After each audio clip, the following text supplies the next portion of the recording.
आदाब नाजरीन, मैं MS अली, आप देख रहे हैं क्राइम कंट्रोल न्यूज। सर, पूरे देश में आग लगी है। हाँ?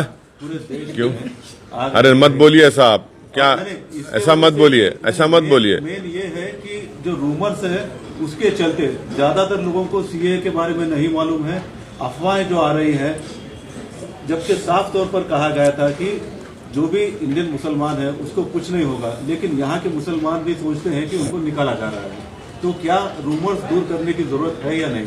सरकार ये क्यों नहीं कह देती कि आसाम में जो NRC हुआ है, जो 5,40,000 जो बंगाली हिंदू हैं, आप उनको सिटीजनशिप दे रहे हैं CAA के जरिए, और जो 5 लाख मुसलमान हैं उनको नहीं देंगे आसाम में आप? ये रूमर है, सच्चाई है? सरकार बताए। उन्हीं का फाइनेंस मिनिस्टर हेमंत बिस्व शर्मा कहता है कि जो बंगाली हिंदू का नाम नहीं है आसाम में, उनको CAA से सिटीजनशिप दे देंगे। फिर क्या है ये? रूमर है। ये रूमर कौन क्रिएट कर रहा है? आप कंफ्यूजन क्रिएट कर रहे हैं, आप डिस्क्रिमिनेशन कर रहे हैं, आप मजहब के नाम पर कानून बनाते हैं और फिर आप बोलते हैं, शिकायत कर भी करते हैं। गलती आप करते हैं और पूरा माहौल आप बनाते हैं।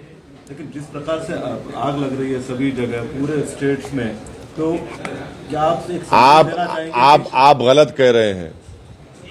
ऑनरेबल MOS स्टेट जनाब किशन रेड्डी ने कहा कि सिर्फ 2 ही स्टेट में गड़बड़ हुई, पूरा देश अमन में है। नहीं कहा उन्होंने क्या कहा कि लखनऊ में हुई, बेंगलुरु में हुई।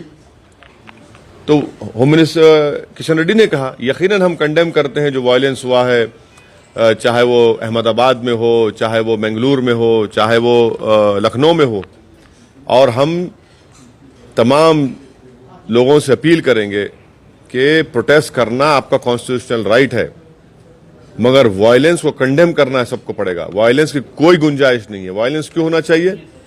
वायलेंस हरगिज ना हो। और अगर हम प्रोटेस्ट इसलिए कर रहे हैं कि हमको देश को बचाना है, देश की रूह को बचाने का है, देश के संविधान को बचाने का है, और हमारे देश के जो आज़ादी के मुजाहिदीन हैं, चाहे वो महात्मा गांधी हो, नेहरू हो, राजेंद्र प्रसाद हो, सरदार पटेल हो, जौहर ब्रादरान हो, मौलाना अबुल कलाम आज़ाद हो, इनकी अगर लेगेसी को बचाने का है तो इन्होंने हमको कैसे आज़ादी दिलाई? नॉन वायलेंस जरिए दिलाई। और इनको नाम को अगर जिंदा रखने का है तो हमको वायलेंस को कंडेम करना पड़ेगा, मगर प्रोटेस्ट करना पड़ेगा। वायलेंस होगा तो फिर हम तो गलत काम कर रहे हैं, ये कंडेमनेबल है। कल आप भी MIM की तरफ से यहाँ पर हैदराबाद में कर रहे हैं, तो क्या समझाने की कोशिश करेंगे आपके आवाम को यहाँ पर? हम यही बताएंगे कि जो कानून बनाया गया है, शहरियत तरमीमी बिल का जो कानून बनाया गया है CAA का, ये अनकॉन्स्टिट्यूशनल है, ये ब्लैक कानून है, और इस कानून को NRC से देखना बेहद जरूरी है। और NRC का काम तो शुरू हो चुका है NPR के जरिए। अब आपके घर पे आके जब NPR होगा, उसका क्वेश्चनेयर की कॉपी मेरे पास है, जिसमें यह पूछा जा रहा है कि प्रसाद भोसेकर के घर में कितने लोग रहते हैं, और जब उतने लोग रहते हैं उनके पास पासपोर्ट है या नहीं। अब देश के होम मिनिस्टर खुद बता दें कि देश में कितने लोगों के पास पासपोर्ट है। 4%, 10%, 15%। NPR के जरिए क्या करेंगे आप उनको डाउटफुल में डाल देंगे। फिर जब NRC होगा तो और उसमें तमाशा हो जाएगा। सरकार ये कर रही है ना, इसीलिए तो सब लोग फिक्रमंद हैं।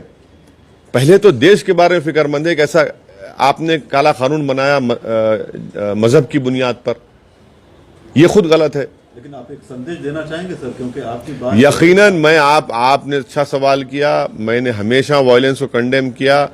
हम तो अपील कर रहे हैं, गुजारिश कर रहे हैं कि प्लीज आप प्रोटेस्ट करिए, मगर उस वायलेंस को कंडेम करिए।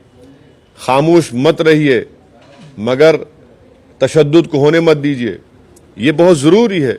अगर इस प्रोटेस्ट को कामयाब होना है तो उसको नॉन वायलेंट रखना बहुत सबकी जिम्मेदारी है। और इतने लोग जब आकर प्रोटेस्ट कर रहे हैं, गिरफ्तार हो रहे हैं, और जहां पर वायलेंस की बात आती है तो आपको और हमको और पूरी देश की जनता को, आवाम को, जामे मिलिया में मिनाजुद्दीन को मारकर उसकी आंख को, एक आंख चली गई उसको कंडेम करना चाहिए। अलीगढ़ मुस्लिम यूनिवर्सिटी का एक मासूम बच्चा, उसके हाथ को एम्पुटेट करना, उसको कंडेम करना चाहिए। पुलिस वालों जो कुछ बिल्कुल वो भी कंडेम होना चाहिए। जो कुछ जामिया में लाइब्रेरी में अंदर घुसकर टीयर गैस फेंका गया उसको कंडेम होना चाहिए। बच्चियों के हॉस्टल में घुसकर उनसे बदतमीजी की गई उसको कंडेम करना चाहिए। हर वायलेंस को कंडेम करना चाहिए।